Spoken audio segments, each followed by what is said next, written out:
வணக்கம் யுவர்ஸ். நான் இன்றைக்கி வந்து ரவா கேசரியில் வந்து பைனாப்பிள் போட்டு பைனாப்பிள் கேசரி பண்ண போகிறேன்.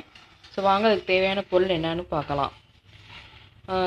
ரவை வந்து நான் 1 கிலோ அளவு வாங்கியிருக்கேன். ஸோ 1 கிலோ அளவுக்கு என்னென்ன நம்ம வந்து பொருள் சேர்க்கலான்னு பார்க்கலாம். அடுத்து வந்து நம்ம வந்து 1/4 லிட்டர் நெய் நான் வாங்கியிருக்கேன். அதில் வந்து ஃபஸ்ட்டு கொஞ்சம் 100 அல்லது 150 அளவு ஊற்றி முந்திரி பருப்பு கிஸ்மிஸ் பழத்தை வந்து வறுத்து எடுத்திருக்கேன். 1/4 லிட்டர் நெய்யில் பாதி எடுத்து வச்சுருக்கேன். ஏலக்காய் வந்து ஒரு 20 ஏலக்காய் எடுத்து வச்சுருக்கேன்.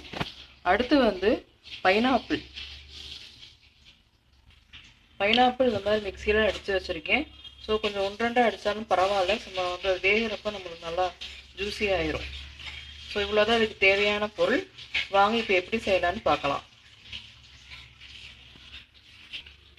இப்போ நான் ரவையை வந்து ஆல்ரெடி வந்து கொஞ்சம் நெய் போட்டு வறுத்து வச்சுருக்கேன். நல்லா ஒரு 2 நிமிஷம் 3 நிமிஷம் நான் வறுத்து வச்சுருக்கேன். கலர் மாறாமல் நம்ம வறுத்து எடுத்துக்கிறணும். இப்போ நம்ம வந்து அந்த பைனாப்பிள் ஜூஸையும் அந்த ரவையும் ஒன்றா சேர்த்து மிக்ஸ் பண்ணிகிட்ருக்கோம். நல்லா மிக்ஸ் பண்ணி விடணும். நம்ம சிம்மில் வச்சுக்கிட்டு தான் இதெல்லாம் செய்யணும். ஸோ ஃபுல் ஃப்ளேமில் வச்சுருந்தீங்கன்னா கருகிரும். சிம்மில் வச்சுட்டு நம்ம நல்லா எல்லா பக்கம் பரவுற மாதிரி கிண்டி விட்டு தண்ணி அளந்து ஊற்றிட்டு ஜீனி ஆட் பண்ண போகிறோம். ஸோ அதுக்கப்புறம் லாஸ்ட்டாக வந்து இன்னும் கொஞ்சம் நெய் ஆட் பண்ணிவிட்டு ஏலக்காயை வந்து பொடி பண்ணி இதில் சேர்த்து கேசரியை பண்ணி முடிச்சிடலாம். ஸோ வாங்க ஒவ்வொரு ஸ்டெப்பாக எப்படி செய்யலான்னு பார்க்கலாம். இப்போ நல்லா நம்ம வந்து மிக்ஸ் பண்ணிட்டோம். அடுத்து நம்ம தண்ணி அளந்து ஊற்ற போகிறோம். ஸோ நீங்கள் வந்து ரவை வந்து அளந்துக்கிறணும். இப்போ நான் 1 கிலோ ரவை.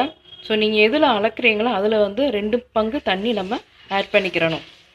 1 பங்கு ரவைக்கு 2 பங்கு தண்ணி நம்ம ஆட் பண்ணிக்கிறணும்.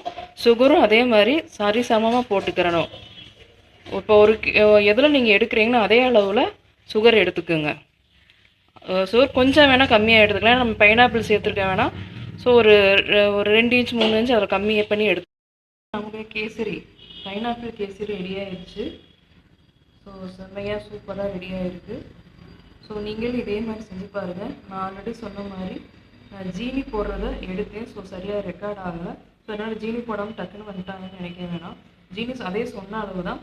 எந்த கப்பில் நீங்கள் வந்து ரவை எடுக்கிறீங்களோ அதே கப்பளவு நீங்கள் ஜீனி எடுத்துக்கிறணும். அதை விட கொஞ்சம் வேணால் கம்மியாக எடுத்துக்கலாம். கொஞ்சம்னா ஒரு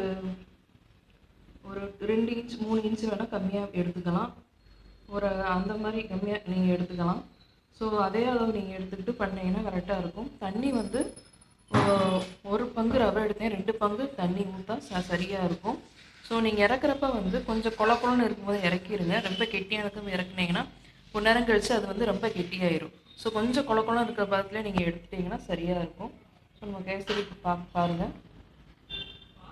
ஸோ ரொம்ப டேஸ்டியான, நல்லா பார்க்க அழகாக இருக்குது. நீங்களும் இதே மாதிரி செஞ்சு பாருங்கள். தேங்க்யூ ஃபார் வாட்சிங். எப்பயும் நான் சொல்கிறதா, புதுசாக பார்க்குறவங்க சப்ஸ்கிரைப் பண்ணி பாருங்கள். பெல் ஐக்கன் கிளிக் பண்ணீங்கன்னா என்னோடய வீடியோஸ் தொடர்ந்து கிடைக்கும்.